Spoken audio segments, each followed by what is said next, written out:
Right then guys, I am at Wat Sriboonreung. I'll put the name down on the screen there. Yeah, the reason I'm here is because I took a water taxi out here to have a look, see what's around, and then I'm just going to head back into town all the way from here. This is the end of the line, this particular line anyway, and the plan is, yeah, to get back on the boat, and we're going to head down the canal into pretty much the centre of Bangkok, and I'm going to show you a few of the sights along the way. So why don't you come with me and we'll hop on the boat and, yeah, enjoy the ride. I began by walking along the narrow cycle lane past the various street vendors here and onto the ferry terminal to wait for the next boat. Right, so I guess what you would call the ferry terminal is just down there, and just walking alongside some of the boats that can take you down the canal into the centre of Bangkok.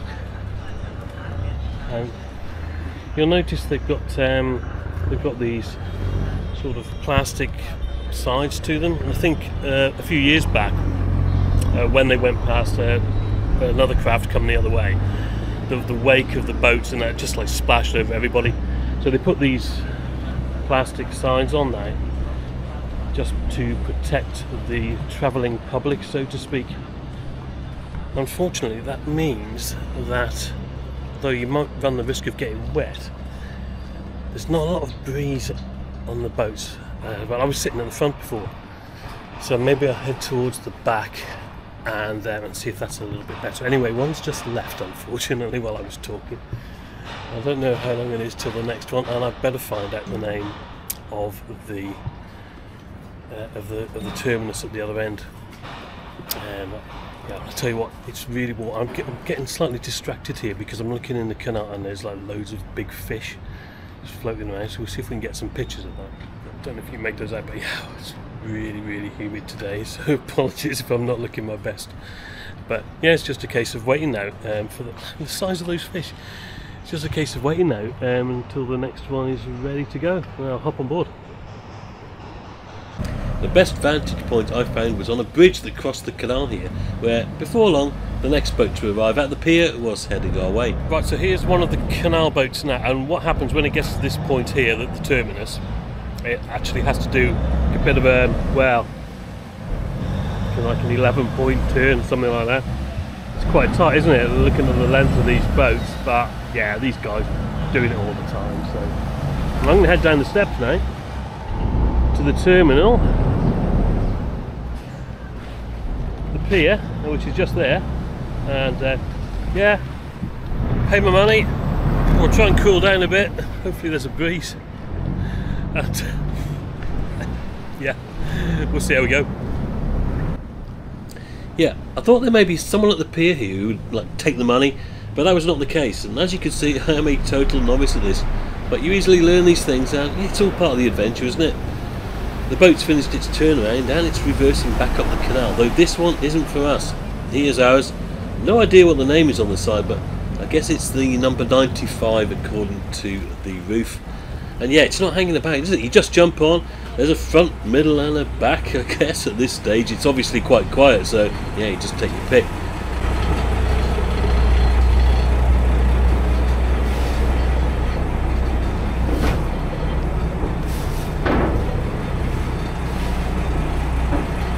I thought about the back, but yeah, decided against it for these reasons here. I'm not going to sit right at the back because I'm not sure you're going to get much of a breeze there. Just a load of engine fumes.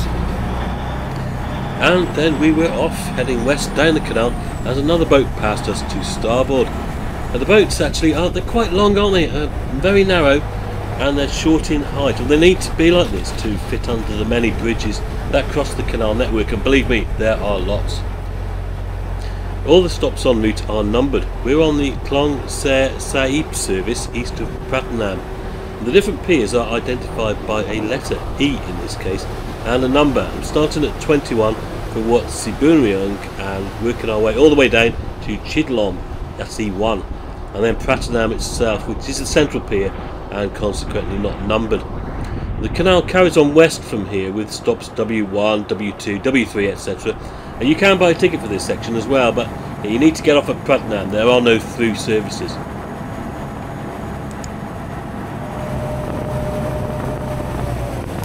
We pass Wat Sriboonreung here, which seems to have its own unnumbered pier, and then the Pratunam Islam Mosque shortly afterwards, which also has its own pier. And I guess these places do get quite busy, so the need will arise, and maybe the best and most efficient way to arrive and depart is by boat. And can I just say at this point that I profusely apologise for my mispronunciation of these places. I'll show the text where I can, so yeah, there really is no need for you to correct me on all of them in the comments below.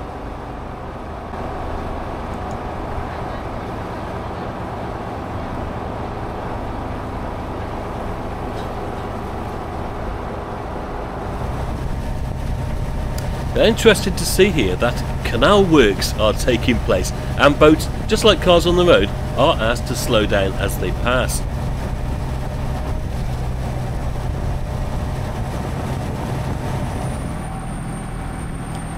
And then we pass another boat coming the other way, and this time to port. Now I'm not sure if there are any rules regarding this on the canal, but it is quite wide at this point, and we're slowing down to arrive at the pier that the other boat has just departed from.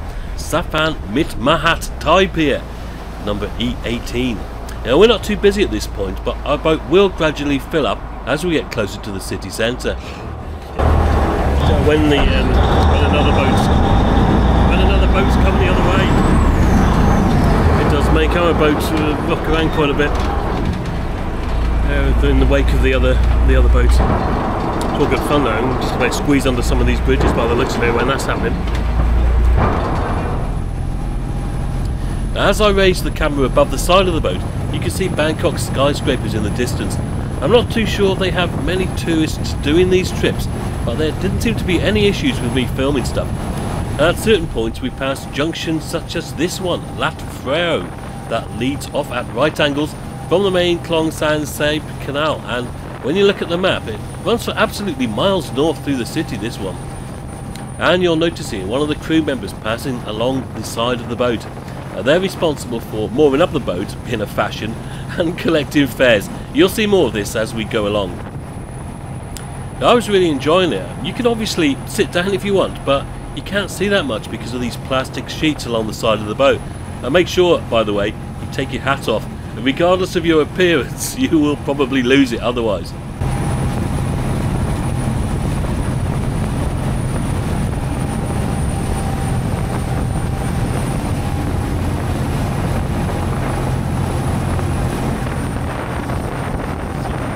Another canal leads off to somewhere, and at Ram Kam Haing we pass under the airport rail link line, the normal railway line, a large pipe, and road bridges with signs warning you not to swim in the canal.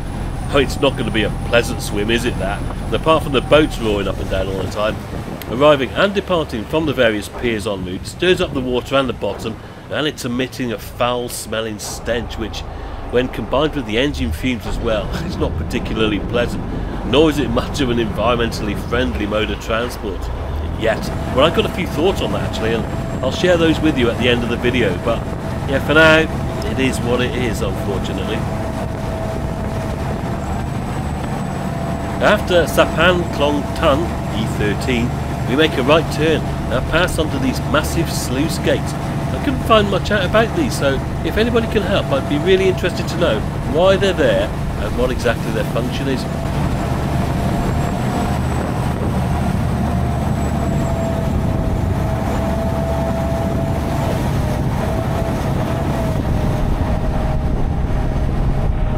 I've changed over to the other side of the boat now to capture some views of the impressive Wat Sriboonreung Sea, though I have to wait until we pass under yet another main road.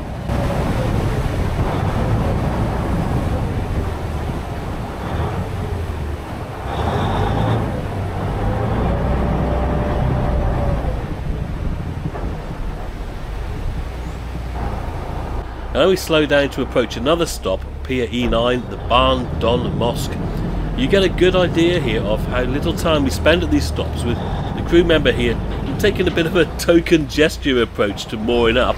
Now, as the boat starts to move away from the pier, I do detect a slight hesitancy amongst some of the last people to board.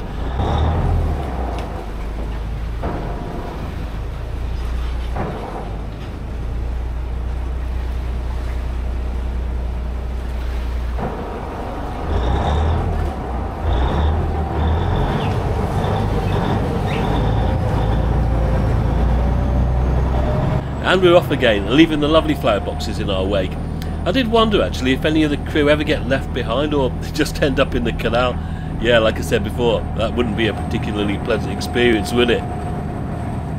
But I guess they're well practiced at this. The Khlong Saen Saep boat series has over 100 such boats blowing up and down the canal from around 6 in the morning until 7ish in the evening, 7 days a week. There are roughly 40 to 50 seats on each one, plus standing room, which, yeah, for me was a much more exciting experience. You will see temples, slum areas and skyscrapers, but it's definitely not a tourist boat. It's for residents, commuters and, yeah, anyone wanting to beat the traffic really. And carrying approximately 60,000 passengers every day over an 18-kilometre route including the western section. It's fast and there are no hold-ups, are there? I mean, if you want to see how the locals travel, then this is one experience that you have to take. But yeah, don't forget to jump on board quickly, the boat's not going to wait.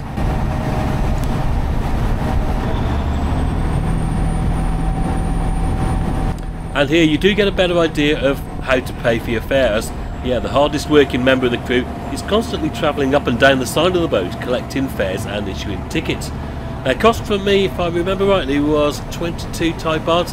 That was about 50p. That's for the whole journey on the eastern section.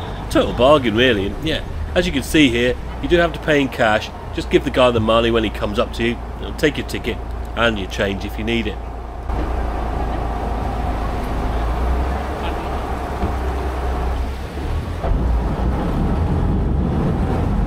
And of course, travelling along the canal, you see sights you would not normally see from either the rails or the road.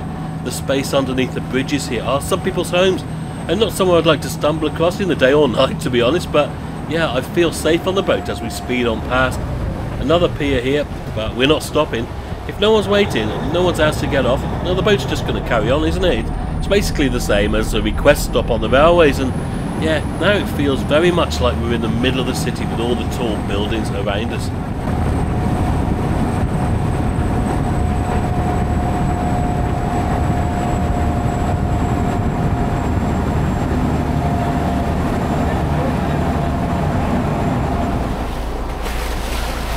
And finally, the presence of other stationary boats, just like at Sriboonreung Pier, where I started from, tells us that we have reached the other end of this part of the canal, Pratunam.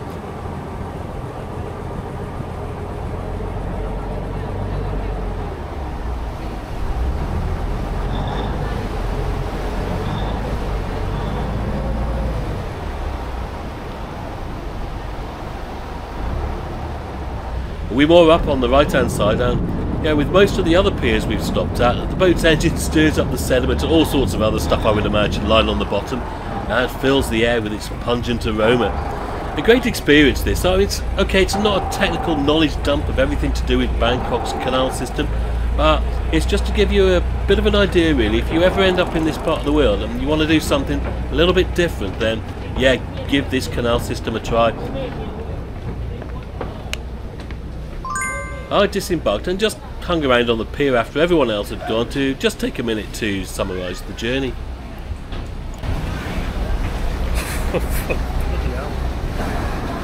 Yeah. Well then guys, yeah, well, just got off the boat.